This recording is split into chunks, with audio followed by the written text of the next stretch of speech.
Kita hari ini akan melanjutkan pembahasan dari seri introduksi kitab-kitab di Perjanjian Baru, dan hari ini adalah giliran atau jadwal dari surat Kolose. Surat Kolose.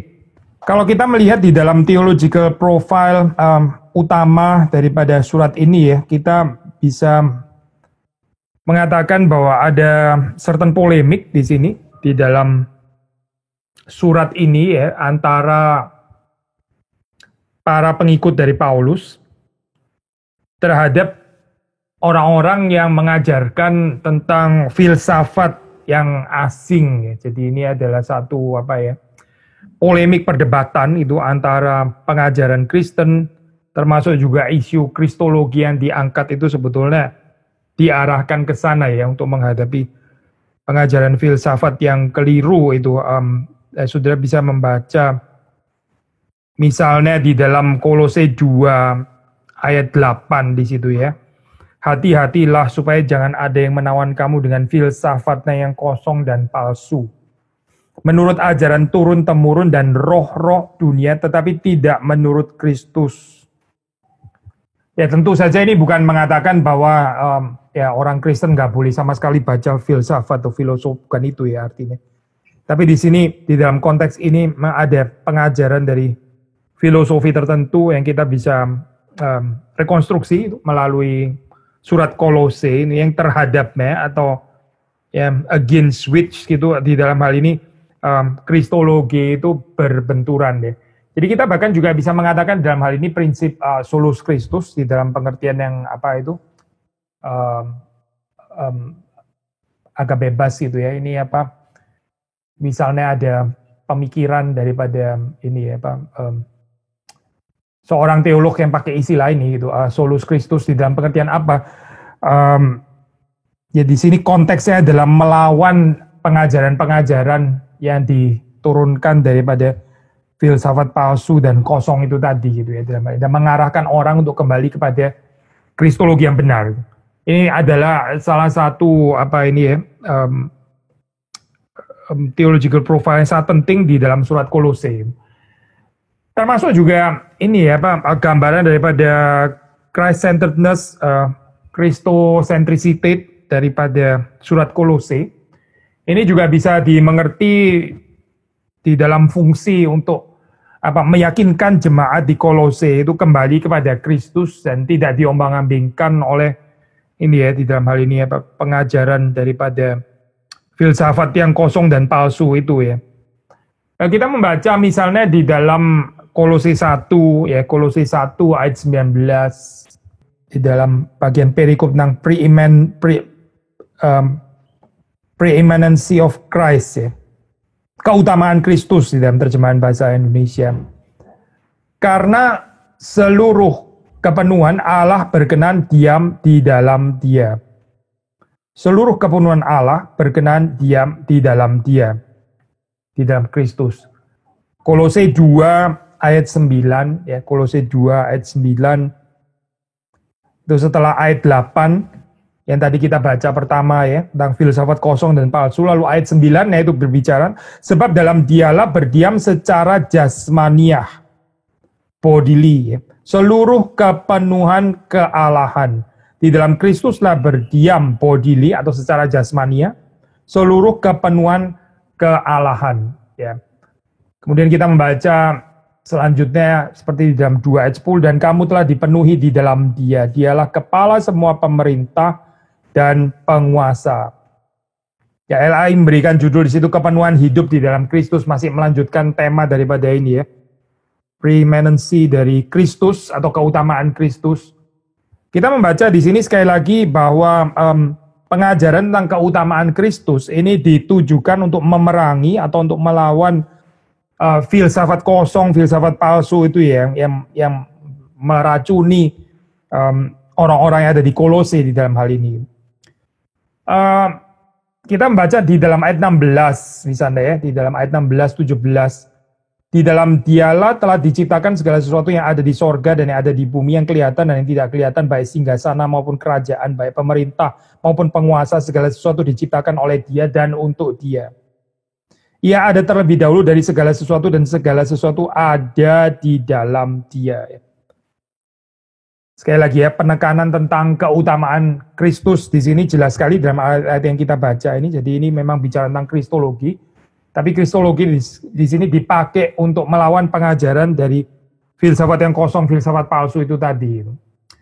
Menarik ya, despite ini adalah tulisan di dalam tradisi Paulus, gitu, tapi saudara tetap membaca ada penekanan yang berbeda gitu dalam ini ya, misalnya di dalam apa ini teologi salib ya, teologi salib di situ salib dimengerti sebagai kemenangan ya. Jadi kalau sudah membaca misalnya di dalam surat Korintus yang kita sudah pernah bahas di situ kan teologia crucis di dalam pemikiran ini ya Paulus itu kan membicarakan tentang kelemahan ya, membicarakan tentang apa reversal motif dari kerajaan Allah, bukan memilih apa yang hebat, apa yang besar, tapi apa yang kecil, apa yang sederhana gitu ya, apa yang lemah, yang dianggap bodoh oleh dunia gitu, tapi itu yang dipilih oleh Allah, itu kan reversal motif yang kita sudah pernah bicarakan di dalam Korintus. Tapi di sini ya, karena ini peperangannya melawan pengajaran daripada filsafat yang kosong dan palsu, di sini ada motif triumph, ini penting ya untuk surat Kolose. Kita membaca misalnya kita membaca pasal 1 ya ayat 20. Oleh dialah ia memperdamaikan segala sesuatu dengan dirinya, baik yang ada di bumi maupun yang ada di sorga, sesudah ia mengadakan pendamaian oleh darah salib Kristus. Lalu kita membaca 2:14. Saya baca dari 13 ya, jadi kalimatnya komplit itu. Kamu juga meskipun dahulu mati oleh pelanggaranmu dan oleh karena tidak disunat secara lahiriah telah dihidupkan Allah bersama-sama dengan Dia sesudah Ia mengampuni segala pelanggaran kita. Lalu kemudian ayat yang ke-14, dengan menghapuskan surat hutang yang oleh ketentuan-ketentuan hukum mendakwa dan mengancam kita, dan itu ditiadakannya dengan memakukannya pada kayu salib. Saya teruskan satu ayat lagi ya. Ia telah melucuti pemerintah-pemerintah dan penguasa-penguasa, melucuti pemerintah-pemerintah dan penguasa-penguasa, dan menjadikan mereka tontonan umum dalam kemenangannya atas mereka. Jadi Kristus di sini digambarkan sebagai yang telah menang, ya, sehingga ya orang-orang yang percaya kepada Yesus Kristus ya sebaiknya berbagian di dalam kemenangan ini, gitu, dan bukan ditawan. Jadi sudah melihat di sini motifnya ada motif apa ya? Motif peperangan gitu ya. Ditawan oleh apa ya? Bisa ditawan oleh ajaran daripada filsafat yang kosong dan palsu itu ya. Ayat 8 kan pakai kata kerjanya itu hati-hatilah supaya jangan ada yang menawan kamu gitu ya. Kenapa? Ya karena Kristus itu sudah menang. Dan kita yang percaya di dalam Kristus kita berbagian di dalam kemenangannya. Dan tentu saja motif triumph ya, motif victory, motif kemenangan ini kita nggak harus melihat sebagai sesuatu yang apa ya katakanlah kontradiktif dengan apa yang diajarkan oleh Paulus terdahulu, yaitu misalnya dalam tradisi surat Korintus. Itu katanya ini apa Paulin teologia crucis itu justru apa itu bukan triumfalistis, tapi kok di sini malah yang dibahas tentang triumph gitu, tentang victory gitu. Ini di dalam konteks yang berbeda, saya. Triumfalistis jelas bukan, karena kita mengerti triumfalistis kan di dalam pengertian ini ya Pak, worldly power gitu, di dalam pengertian apa ya military power dan seterusnya, pasti bukan di dalam pengertian itu ya, karena dimaksud di sini bagaimanapun adalah kemenangan rohani kan, karena di sini ada pengaturan-pengaturan yang rumit gitu ya, yang membuat orang Kolose itu, jemaat Kolose itu akhirnya bisa tertawan di dalam hal ini dengan pengaturan-pengaturan ya daripada filsafat yang kosong yang palsu itu, tetapi sebetulnya manusia itu nah ini nih 3 ayat 1 ya. Manusia yang percaya kepada Yesus Kristus itu sebaiknya mencari perkara yang di atas ya, seperti kita membaca dalam pasal 3 ayat 1. Karena itu kalau kamu dibangkitkan bersama dengan Kristus, carilah perkara yang di atas di mana Kristus ada, duduk di sebelah kanan Allah. Pikirkanlah perkara yang di atas, bukan yang di bumi. Jadi dari sini kita tahu, despite Kolose itu bicara tentang triumph, bicara tentang victory ya. Ini bukan victory di dalam pengertian ini duniawi pasti ya, bukan di dalam pengertian worldly power, pasti bukan itu. In any case nggak ada lah ini apa. di dalam Alkitab yang mengajarkan tentang kemenangan secara worldly power itu kan bukan gambaran ini ya, anyway bukan gambaran kitab suci gitu, tapi salah tafsir. Nah, kalau sudah melihat di sini jelas sekali lagi ya, triumph atau victory yang dimaksud itu adalah kemenangan di dalam arti yang sudah diberikan oleh Kristus di dalam arti rohani, dan itu melawan konsep daripada ini ya, pengajaran-pengajaran yang akhirnya membatasi Christian freedom ya. Sudah bisa membaca itu di dalam perikop sebelumnya, yaitu pasal 2 mulai ayat 16 ya, kalau kita baca di sini ya.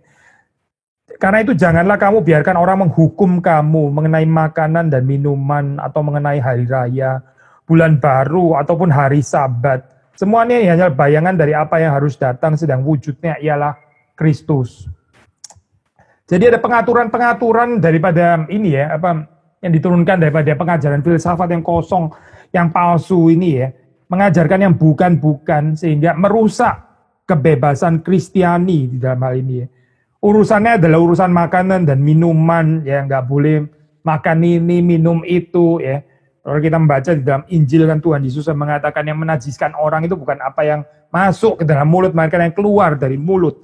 Tapi di sini setelah sekian lama juga masih berurusan dengan urusan makanan dan minuman atau hari raya ya.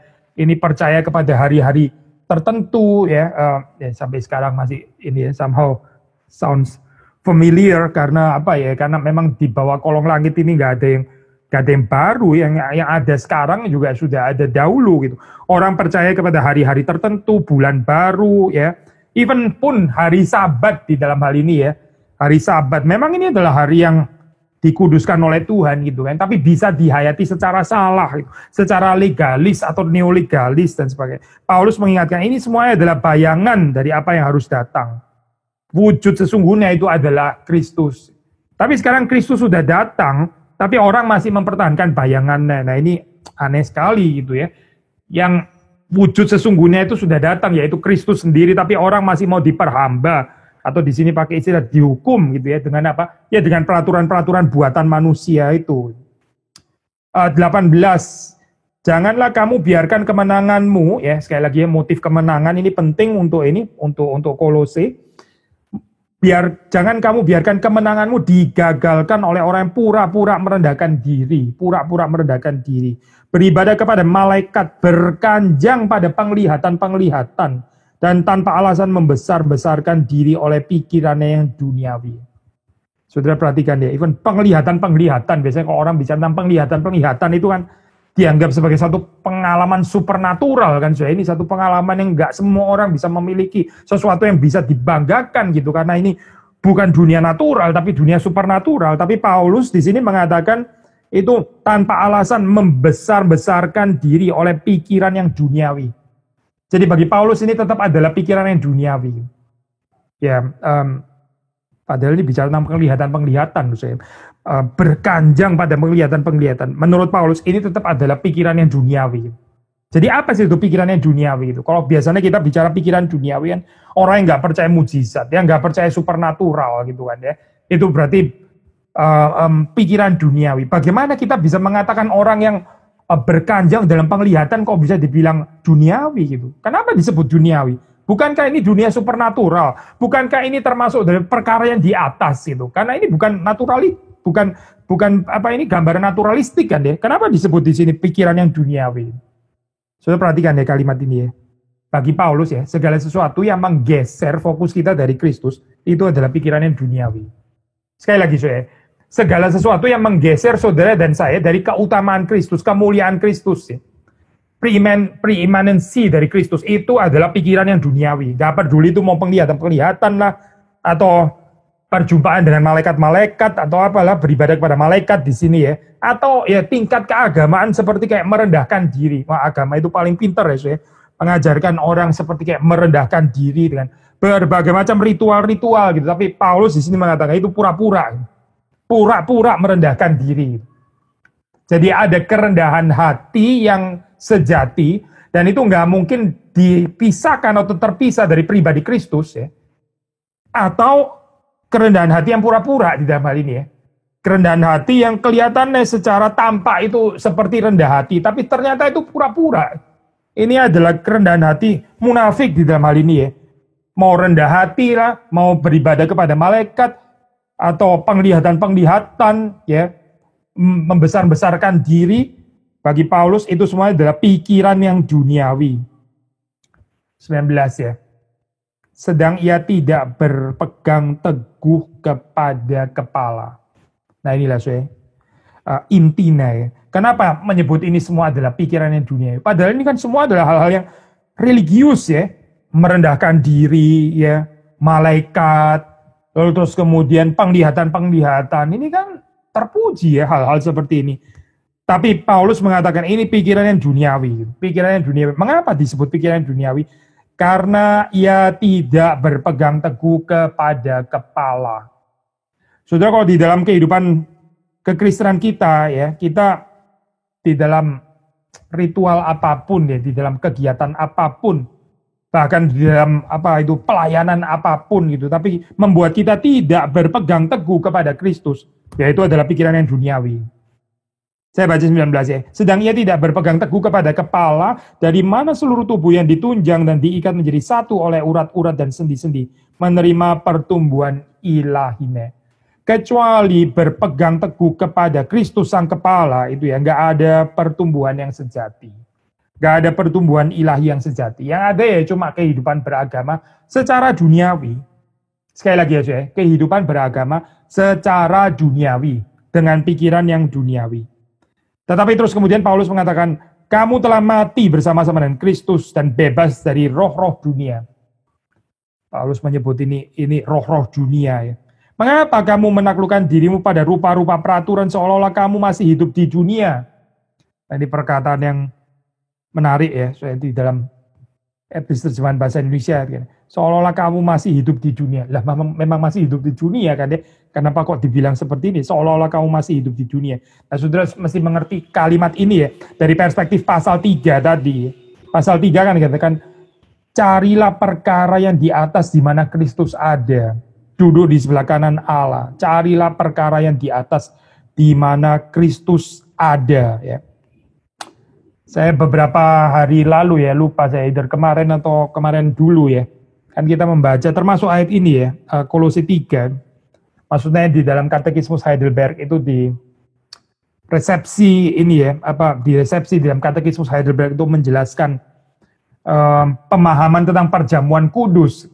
Seperti saudara tahu di dalam zaman reformasi ya, dan termasuk juga sebelumnya, itu orang itu ini ya, membicarakan sebetulnya natur dari kehadiran Kristus itu seperti apa sih sebetulnya di dalam perjamuan kudus, kaitannya dengan roti dan anggur itu seperti apa. Nah terus kemudian di dalam tradisi reform ya, katekismus Heidelberg bukan yang pertama ya, Calvin sudah mengajarkan ini sebelumnya, yaitu mengarahkan orang yang partisipasi dalam perjamuan kudus itu mencari Kristus yang ada di atas. Jadi kita tidak mencarinya di bawah atau di dalam, di elemen roti dan anggur itu gitu ya. Nah kalau kita baca dari perspektif surat Kolose, kita memperdebatkan ini di dalam urusan roti dan anggur ya, ini bisa termasuk kepada hal-hal yang termasuk pikiran duniawi ini lagi. Kita di-encourage untuk melihat ke atas, mencari Kristus yang ada di atas, yang duduk di sebelah kanan Allah ya, di dalam pasal yang ketiga. Dan saudara melihat di dalam pasal 2 itu begitu banyak distraction ya, yang membuat jemaat itu nggak mencari Kristus itu ada di atas itu, tapi menggantinya dengan peraturan-peraturan yang sebetulnya sifatnya itu duniawi. Kita teruskan deh pembacaan daripada ini ya. Ayat 20 kan disebut di situ tentang rupa-rupa peraturan seolah kamu masih hidup di dunia. Bukan di dalam pengertian ini ya, loh memang masih hidup di dunia kan? Ya betul, memang masih hidup di dunia. Tapi kalimat ini maksudnya adalah seolah kamu masih hidup di dunia. Seolah kita ini nggak percaya kepada Kristus yang sudah bangkit, naik ke sorga dan duduk di sebelah kanan Allah Bapa yang Maha Kuasa itu. Seperti kayak seolah-olah itu adalah pengakuan iman yang kosong untuk kita, dan kita juga nggak tertarik anyway dengan itu gitu ya. Kita nggak mau mencari itu. Tapi terus kemudian kita itu terjerat dengan hal-hal yang dibawa. Apa sih itu saya? Ini ya Pak, masih hidup di dalam dunia itu apa? Ya ini 21 ya, sudah membaca. Jangan jama ini, jangan kecap itu, jangan sentuh ini. Ya. Jangan jama ini, jangan kecap itu, jangan sentuh ini. Nah inilah saya orang yang nggak mencari perkara yang di atas. Sibuknya dengan urusan-urusan yang seperti ini. Paulus mengatakan semuanya itu hanya mengenai barang yang binasa oleh pemakaian dan hanya menurut perintah-perintah dan ajaran-ajaran manusia. Penuh dengan superstition ya di dalam hal ini ya. Superstitious. Peraturan-peraturan ini walaupun nampaknya penuh hikmat dengan ibadah buatan sendiri. Seperti merendahkan diri. Ya, sekali lagi ya, ada disebut lagi. Merendahkan diri. Menyiksa diri. Tidak ada gunanya selain untuk memuaskan hidup duniawi. Bagi Paulus sekali lagi ya. Meskipun ini highly religious itu ya, seperti kayak wah sangat agamawi dengan begitu banyak peraturan-peraturan. Paulus cuma bilang ini cuma memuaskan hidup duniawi. Ini bukan mencari Kristus yang ada di atas. Dan karena itu ya gak akan ada pertumbuhan ilahi yang sejati di sini di dalam kehidupan yang seperti tersebut. Nah, sudah kita mesti berhati-hati dengan gambaran ini ya, gambaran apa itu peraturan-peraturan agamawi. Bukan karena kita mau apa ya, don't get me wrong, bukan ini saya. Bukan kekristenan itu makin liberal makin bagus ya, bukan itu pasti artinya gitu. Makin liberal makin bagus, makin liar makin bagus gitu ya, pasti bukan itu. Nanti kita akan masuk ke dalam satu bagian yang menyatakan bahwa Paulus bukan mengajar kita untuk ke arah sana ya. Tetapi waktu di sini dikatakan kita tahu ya di dalam agama itu ada indeed ada tendensi, ada bahaya, ada potensi mengembangkan peraturan-peraturan yang rumit sekali ya, luar biasa kompleks ya. Seperti nampaknya itu penuh hikmat ya, dalam pengertian ini aturan tingkat tinggi gitu ya. Tapi again itu adalah buatan manusia. Dan kerendahan hatinya juga kerendahan hati yang palsu gitu ya. Yang nggak membawa kita itu di dalam satu kehidupan yang semakin bersekutu dengan Kristus. Ya, menyiksa diri. Maksudnya ini kalau kita baca di dalam sejarah gereja ya itu ada apa ini namanya saya asketisisme ya di dalam zaman abad pertengahan itu sebelum reformasi gitu, bagaimana orang-orang itu menyiksa diri gitu karena mereka pikir dengan menyiksa diri seperti itu mereka terus kemudian bisa lebih dekat dengan Tuhan gitu, termasuk melukai diri ya, mencambuki diri dan sebagainya. Menyiksa diri dengan aturan-aturan manusia. Nah kalau sudah memperhatikan ini ya di dalam apa itu namanya presupposisinya sebetulnya itu dekat sekali dengan ini ya, dengan ajaran Platonik dan Neoplatonisme. Yaitu dalam hal apa saya? Yaitu bahwa tubuh ini pada dasarnya jahat gitu. Jadi tubuh ini memang masih disiksa gitu kan. Ini sumber evil gitu. Supaya jiwa itu bisa bebas di dalamnya, supaya jiwa itu bisa flourish, bisa berkembang, maka tubuh itu harus disiksa di dalam hal ini. Tapi itu kan bukan ajaran Kristen, saya bukan itu. Itu adalah ajaran ciptaan manusia. Kelihatan seperti merendahkan diri ya. Menyiksa diri. Tapi sekali lagi ya, surat Kolose mengatakan ini nggak ada gunanya selain untuk memuaskan hidup duniawi.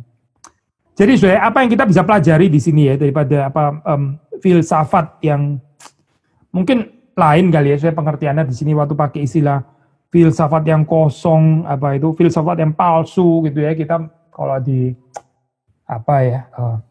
mungkin di dunia modern gitu bicara filsafat yang palsu, filsafat yang kosong, mungkin langsung keinget siapa gitu, Immanuel Kant gitu kali ya, atau siapa, atau Hegel atau siapa gitu ya, Schelling atau siapa gitu, atau termasuk filsafat postmodern atau postmodern dan sebagainya, khususnya mereka yang melawan kekristenan atau melawan Tuhan gitu.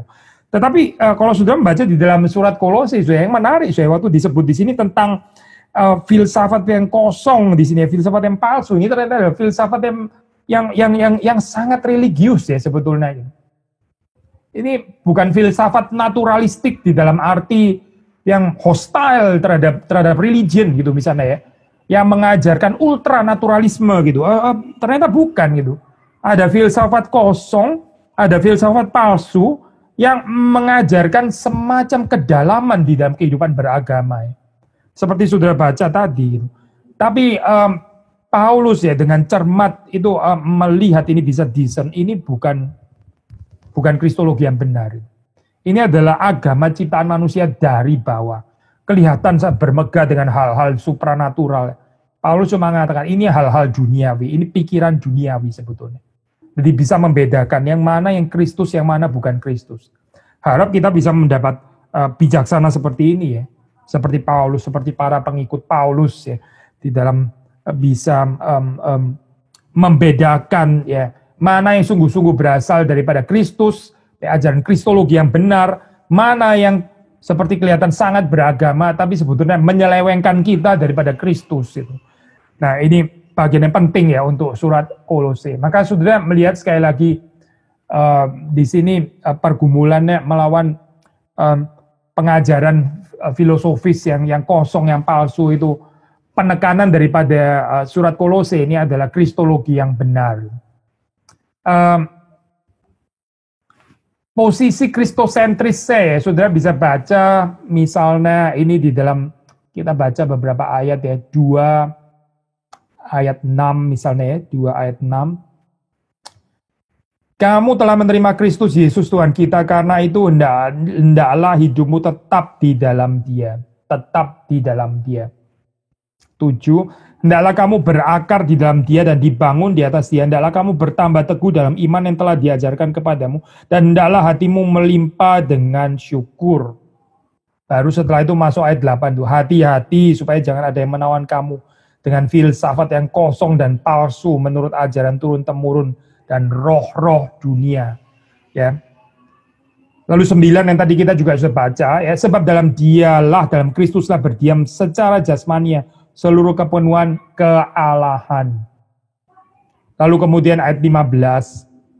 Ia telah melucuti pemerintah-pemerintah dan penguasa-penguasa. Ya, jadi di sini tadi kita juga sudah baca ya ayat 15 ini. Saudara melihat posisi kristosentris daripada surat Kolose ini ya. Di dalam peperangan melawan pengajaran daripada filsafat yang kosong dan palsu itu. Kita membaca 2:11 dan 12 ya. Pasal 2 ayat 11 dan 12. Lalu kita membaca juga 13 ya. Dan ayat 20. Jadi pasal 2 ayat 11, 12, 13 dan 20. Dalam Dia kamu telah disunat bukan dengan sunat yang dilakukan oleh manusia, tetapi dengan sunat Kristus yang terdiri dari penanggalan akan tubuh yang berdosa. Karena dengan Dia kamu dikuburkan dalam baptisan, dan di dalam Dia kamu turut dibangkitkan juga oleh kepercayaanmu kepada kerja kuasa Allah yang telah membangkitkan Dia dari orang mati. Kamu juga meskipun dahulu mati oleh pelanggaranmu dan oleh karena tidak disunat secara lahiriah, telah dihidupkan Allah bersama-sama dengan Dia sesudah Ia mengampuni segala pelanggaran kita. Nah, saudara membaca di sini meskipun nggak sepolemikal seperti surat Galatia ya, tapi dari ayat-ayat ini kita bisa merekonstruksi ya, masih ada kesulitan di sini dengan orang-orang yang menekankan sunat lahiriah. Sekali lagi ya, peperangannya itu bukan melawan ateisme atau apa ya, sekularisme, naturalisme gitu misalnya. Ini peperangannya adalah melawan orang-orang yang religius ya. Ini filsafat ini bukan filsafat sekuler, ini bukan filsafat enlightenment gitu ya, bukan. Ini bukan filsafat yang hostile terhadap agama gitu misalnya. Tapi ini justru adalah filsafat yang justru menekankan kehidupan keagamaan yang dalam, tapi menurut peraturan manusia, menurut ciptaan dan imajinasi manusia. Nah, seperti saudara bisa melihat ya, ini likely polemik ya di dalam hal ini ya, pasti dengan orang-orang Yahudi di dalam hal ini ya. Maka Paulus mengatakan di sini ayat apa ini ya? Ayat 13 dikatakan tidak disunat secara lahiriah ya. Kamu tidak disunat secara lahiriah ya. Ini kelompok Gentiles kan nggak disunat secara lahiriah. Tapi terus kemudian surat Kolose ini mengatakan kamu telah disunat di dalam ayat 11, bukan dengan sunat yang dilakukan oleh manusia, tetapi dengan sunat Kristus, ya. Sunat di dalam pengertian rohani di sini ya, yang terdiri dari penanggalan akan tubuh yang berdosa. Maksudnya di sini di dalam tradisi Paulus ya, mau dikatakan bahwa yang penting di sini adalah sunat di dalam hati ini, sunat Kristus di sini dikatakan. Apa artinya ya? Pengertian rohani itu penanggalan akan tubuh yang berdosa. Sunat lahiriah itu nggak menjamin orang mempunyai kekuatan untuk menanggalkan daripada tubuh yang berdosa ini ya. Tapi sunat Kristus inilah saya waktu sudah membaca di dalam ayat 11 seperti diajarkan di sini. Artinya itu adalah penanggalan akan tubuh yang berdosa. Jadi di sini ya, surat Kolose ini merelativisasi sunat lahiriah, memberikan pengertian arti rohani yang sesungguhnya, yaitu sunat di dalam pengertian batiniah. Ya, saudara bisa merekonstruksi kesulitan yang ada di situ. Dan, jadi karena penguasaan Kristus ya, karena Kristus yang menang, Kristus yang berkuasa itu, jadi tuntutan daripada lawan-lawan, para lawan di dalam hal ini ya, yang menekankan tentang sunat lahiriah, terus kemudian penyiksaan diri, askese itu tadi ya. Lalu termasuk juga kerendahan hati, tapi bukan kerendahan hati yang kristosentris, kerendahan hati agamawi gitu, atau terus kemudian ibadah kepada para malaikat. Ya, ini menjadi sesuatu yang nggak ada artinya sama sekali. Jadi solus Christus, saudara perhatikan di sini ya, dipakai di dalam konteks ini itu. Solus Christus, soli Kristus saja, di dalam pengertian ya bukan lagi ditambah dengan sunat lahiriah. Nggak perlu dengan tadi ya askese itu tadi ya, penyiksaan diri atau kerendahan hati yang pura-pura tadi ya, atau penglihatan atau ibadah kepada para malaikat dan seterusnya. Ini menjadi sesuatu yang nggak berguna sama sekali ya. Karena apa? Precisely karena solus Kristus. Kalau kita sungguh-sungguh mengenal Kristus, kita bisa membedakan ajaran-ajaran agamawi yang dibuat oleh manusia. Saya pernah sharing di dalam pertemuan yang lain deh, waktu di dalam zaman Zwingli itu pengaturan daripada kalender gereja itu begitu ketat ya. Ini mirip sekali seperti yang dikatakan di dalam Kolose kan ya, ada hari raya dan sebagainya, hari-hari tertentu ya, apa mesti puasa dan dilarang nggak puasa. Kalau nggak puasa itu waduh bisa langsung kena tangkep gitu ya dalam hal ini ya, oleh polisi agama itu. Peraturan itu begitu rumit sampai ada pengaturan itu makan keju itu bolehnya itu tanggal berapa, mentega itu tanggal berapa. Ya ini sangat-sangat aneh ya. Kalau kita baca dalam Alkitab mana ada peraturan tentang makan keju dan makan mentega itu, dari mana pengaturannya itu. Jadi gereja jadi di dalam hal itu dipenuhi dengan peraturan-peraturan manusia ya, yang akhirnya menekan kebebasan Kristen ya, yang dikaruniakan di dalam Kristus itu. Maka ya, reformasi di Zurich itu menarik sih. Unlike cerita reformasi di Wittenberg ya. Kalau Luther di Wittenberg itu mulai ya, ini inisiasinya kan dengan 95 tesis itu ya. Whether itu dipaku atau itu dikirim saja itu nggak terlalu penting lah di dalam hal ini ya. Tetapi di Zurich itu mulai dengan satu statement polemikal, yaitu tindakan makan sosis ya.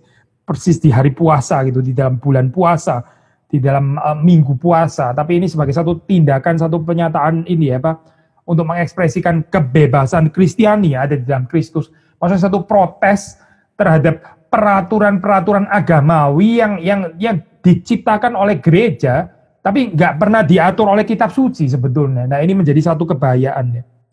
Saya pikir kita semua nggak ada yang kebal gereja saudara, gereja kita, gereja saya gitu. Kita juga bisa menciptakan peraturan-peraturan manusia ya, akhirnya kita tanpa sadar mungkin akhirnya memutlakan hal itu ya, melampaui kitab suci gitu. Nah, kitab suci nggak pernah mengatur dan kita menempatkannya itu secara nggak proporsional gitu sehingga akhirnya gereja menjadi highly birokratis gitu ya, akhirnya menjadi legalistik, neolegalistik dan sebagainya. Nah, akhirnya itu mendistrak orang dari keutamaan Kristus itu. Yang ditekankan di sini adalah ini adalah satu ketaatan terhadap birokrasi itu tadi gitu, birokrasi eklesial. Sekali lagi gak ada satu gereja pun yang kebal dalam hal ini ya.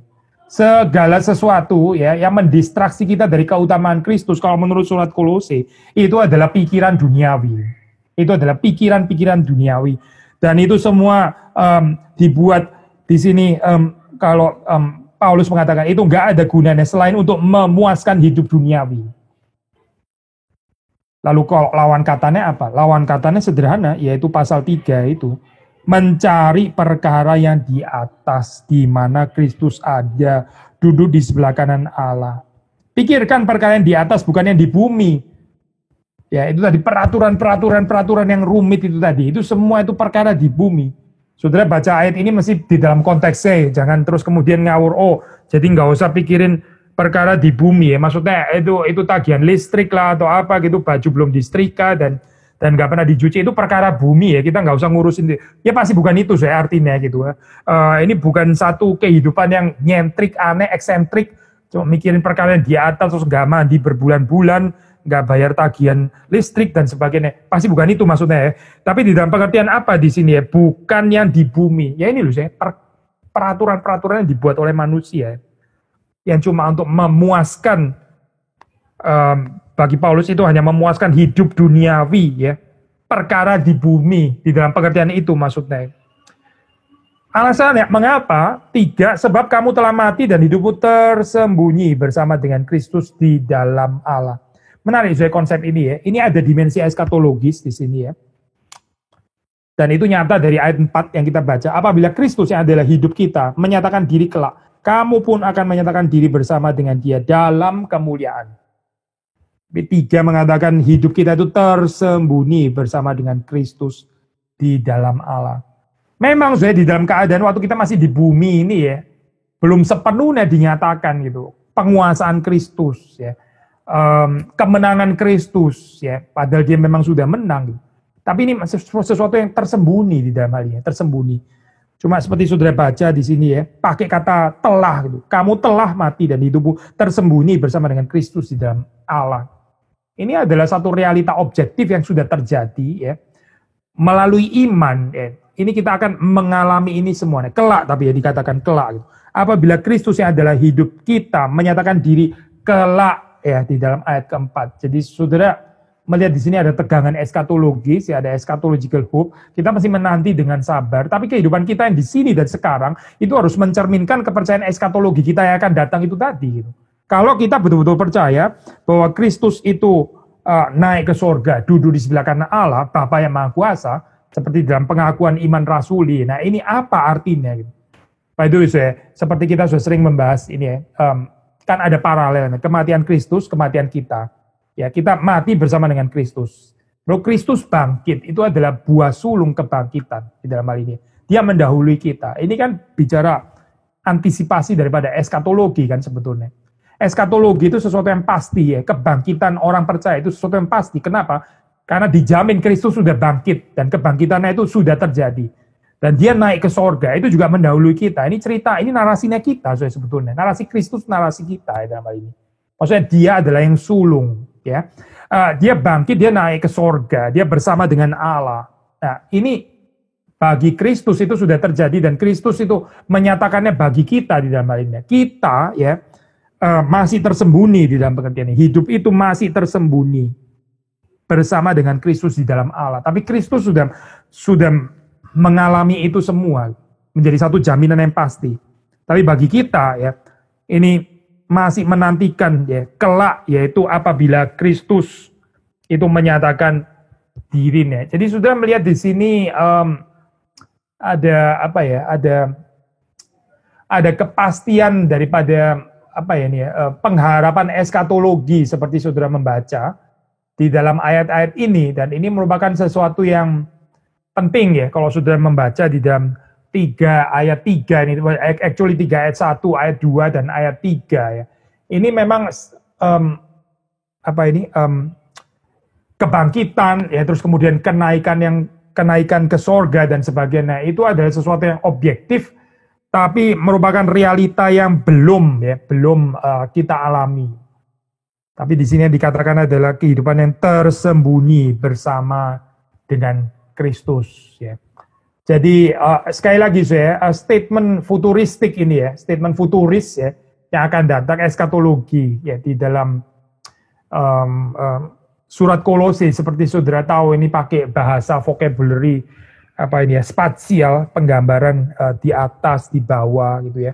Ini kan penggambaran spasial gitu seperti kita bahas juga di dalam ini surat Efesus itu menggunakan bahasa spasial juga ya. Sebetulnya ini secara kronologis ya agak terbalik ya. Seperti kita katakan, kita kan mengikuti ini berdasarkan urutan kanonisasi dari perjanjian baru yang ada pada kita. Tapi kalau secara kronologi itu surat Kolose ini sebetulnya mendahului surat Efesus ya. Surat Efesus itu later di dalam hal ini, sehingga Kolose ini konsepnya juga mempengaruhi dari surat Efesus.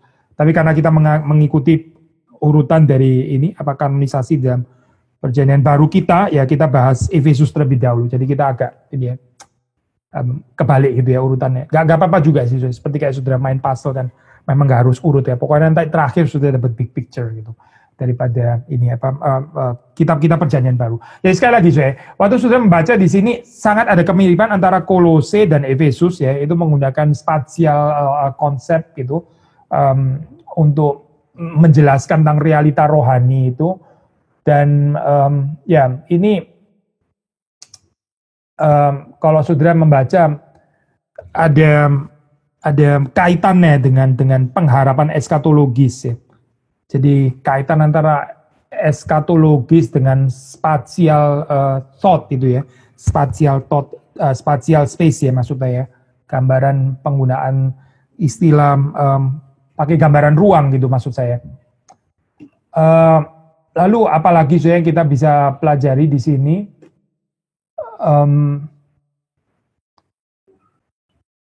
Ini ya penekanan terhadap yang sudah ya, karena ini ada kaitannya tadi ya dengan eskatologi.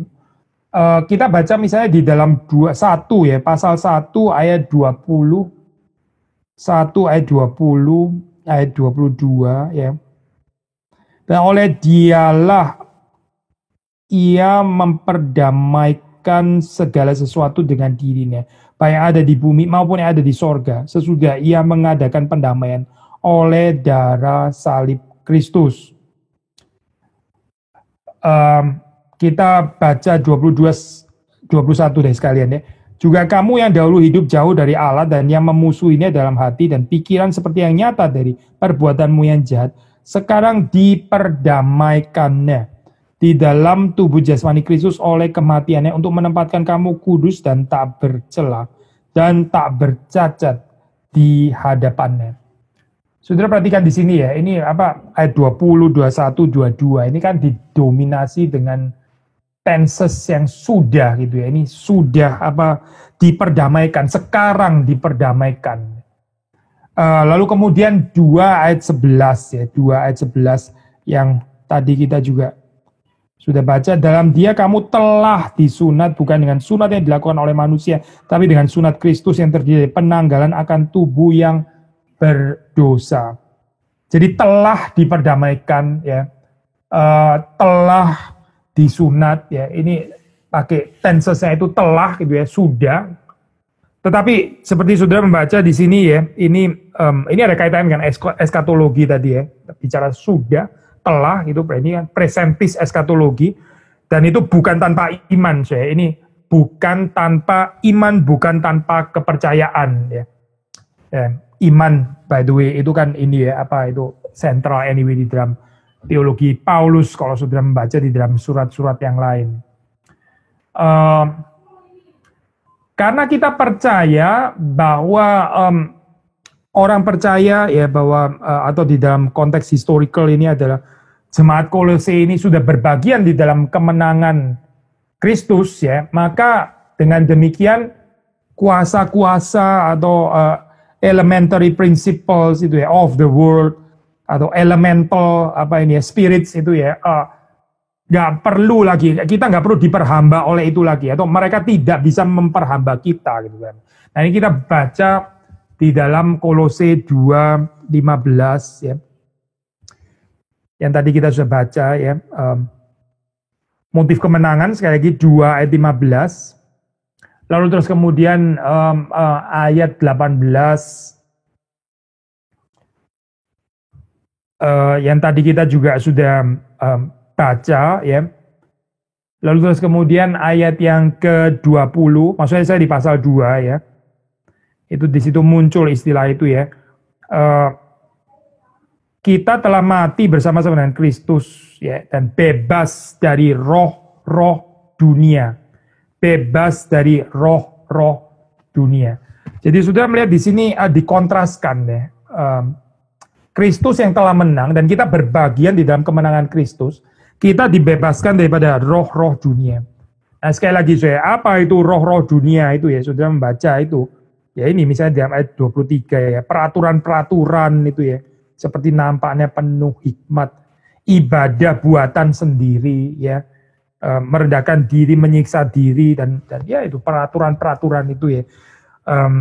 Itulah saya yang kita itu tidak kebal ya, bisa memperhambakan diri di bawah roh-roh itu, tapi itu sebenarnya bertentangan dengan Kristus di dalam hal ini ya. Bertentangan dengan narasi bahwa Kristus itu sudah menang.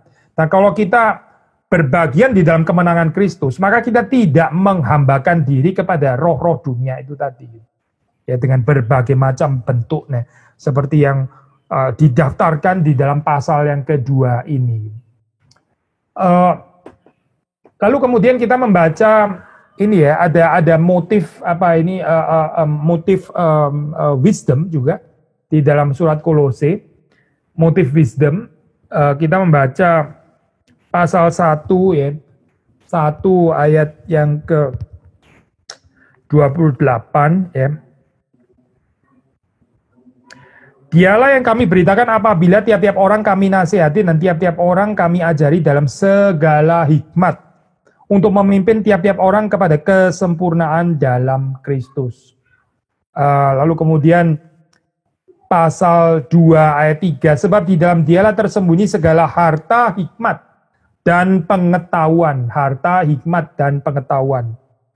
Lalu kemudian kita membaca 3 ayat yang ke-16, hendaklah perkataan Kristus diam dengan segala kekayaannya di antara kamu, sehingga kamu dengan segala hikmat mengajar dan menegur seorang akan yang lain, dan sambil menyanyikan mazmur dan puji-pujian dan nyanyian rohani, kamu mengucap syukur kepada Allah di dalam hatimu. Ya, ini di dalam Kristuslah ya itu terdapat segala hikmat atau bijaksana yang sejati, dan ini dikontraskan saya dengan hikmat palsu ya. Hikmat palsu ya, filsafat palsu ya, hikmat kosong, filsafat kosong. Nah, ini kelihatannya seperti hikmat ya, tapi ini bukan hikmat yang sejati. Ini adalah hikmat ciptaan manusia. Jadi kalau saudara membaca di dalam peraturan-peraturan itu kan ya pasti bukan tanpa hikmat ya. Kerumitan seperti itu kan perlu certain hikmat ya, perlu pengorganisasian yang tinggi, perlu apa ya, policy strategi yang tinggi dan sebagainya. Tapi sekali lagi ya, itu bukan hikmat yang asli gitu. Itu bukan hikmat yang ada di dalam Kristus, tapi hikmat ciptaan manusia. Jadi saudara melihat di sini ada benturan ya antara hikmat yang sejati yang di dalam Kristus dengan hikmat ciptaan manusia. Kita melihat 2 ayat yang ke 23 ya. Tadi kita sudah baca sih ayat ini, tapi mengingatkan sekali lagi, peraturan-peraturan ini walaupun nampaknya penuh hikmat ya, itu loh tadi yang disusun semua tadi gitu ya, mau merendahkan diri, askese dan sebagainya, berkanjang pada penglihatan-penglihatan, seperti kayak penuh hikmat ya. Seperti ini ada hikmat di sana gitu, seperti kayak ini, wah ini pengalaman tingkat tinggi, ini perlu hikmat tersendiri untuk bisa mengalami ini ya. Tapi Paulus cuma mengatakan itu nggak ada gunanya selain untuk memuaskan hidup duniawi. Nah, bisa membedakan kedua hal ini sendiri, itu adalah hikmat. Sekali lagi saya, bisa membedakan antara hikmat yang palsu ya dengan hikmat yang sejati yang di dalam Kristus. Ini sendiri adalah hikmat yang dari Tuhan. Orang yang nggak bisa membedakan ini ya, mereka pikir ya, ini sudah bicara tentang malaikat-malaikat, nggak semua orang loh bisa perjumpaan dengan malaikat seperti ini. Kok kamu menghakimi? Nah, semua orang loh dapat penglihatan-penglihatan seperti ini ya. Penglihatan ini sesuatu pengalaman supranatural. Ini bukan penolakan terhadap yang supranatural. Kita percaya kepada yang supranatural. Nggak bisa membedakan itu saya. Pokoknya penglihatan-penglihatan supranatural pasti otomatis dari Tuhan. Begitu misalnya ya, dalam hal ini. Paulus akan mengatakan, ini berarti nggak ada hikmat untuk membedakan itu. Penglihatan-penglihatan yang membawa orang untuk tidak melihat keutamaan Kristus. Itu cuma untuk memuaskan hidup duniawi. Menurut surat Kolose. Sekali lagi ya saya, perlu hikmat sorgawi, ya, hikmat yang dari Tuhan, untuk bisa membedakan hal-hal yang, ini agamawi loh saya, ini bukan sekuler, ini hal-hal yang highly religious, supranatural ya, malaikat, ya, penglihatan dan sebagainya. Bukan hostile terhadap religion, tapi kalau ada hikmat yang di dalam Kristus, ya, orang bisa membedakan. Kata ini kuncinya cuma satu, saya. Ini membawa kita kepada keutamaan Kristus atau tidak. Sekali lagi ya. Membawa kita untuk semakin melihat keutamaan Kristus atau tidak. Kalau tidak, saya, kalau tidak, itu berarti semuanya adalah perkara duniawi gitu. Itu semuanya adalah hal-hal yang dari dunia ini. Itu cuma ciptaan manusia karena nggak membawa saudara dan saya untuk semakin melihat dan mencari Kristus yang ada di atas. Sederhana sekali sebetulnya gitu. The key itu adalah right Christology di dalam hal ini ya. Itu yang diperjuangkan oleh Paulus di dalam surat Kolose. Jadi saya waktu kita mempelajari ini ya, mempelajari apa itu profil theological profile dari surat Kolose ya. Ini sangat banyak ditekankan tentang apa ya, keutamaan Kristus kalau sudah membaca di situ ya. Christ yang preeminent ya. Kristus yang utama, lebih utama daripada segala sesuatu. Dia ada the image of the invisible God ya. Penekanannya di sini ini ada terjadi satu peperangan gitu ya dengan ya filsafat again untuk kesekian kali ini ya, bukan filsafat sekuler gitu ya, tapi ini filsafat yang highly religious, tapi sebetulnya yang mau menggeser jemaat Kolose ini untuk melihat keutamaan Kristus. Jadi ini mau menarik mereka ya untuk distracted daripada pandangan mereka akan Kristus. Harap supaya kita mendapat belas kasihan Tuhan di dalam kehidupan saudara dan saya ya. Bukan saja tidak tertipu terhadap hal-hal yang apa ya, sekuler atau hostile terhadap religion gitu ya. Tapi hal-hal yang kelihatannya religius ya. Kelihatannya sangat agamawi gitu, moral tinggi, seperti mengajarkan kerendahan hati, merendahkan diri dan sebagainya. Tapi kita bisa nggak membedakan apakah ini kompatibel ya dengan Kristus atau ini sebetulnya cuma human invention? Ini sebetulnya cuma pengajaran bijaksana manusia yang tinggi sekali ya. Terus kita bisa menjadi sombong kalau kita bisa mendapatkan bijaksana itu. Tapi sekali lagi ya, nggak membuat kita itu lebih bergantung kepada Kristus, nggak membuat kita itu lebih bersekutu dengan Kristus. Kiranya Tuhan memberkati kehidupan kita, Tuhan menolong kita, dan bukan cuma kita secara pribadi, kita secara individu, tapi kita juga sebagai komunitas orang-orang yang percaya, yang berada di dalam gereja lokal tertentu ya. Tuhan memberkati saudara-saudari sekalian.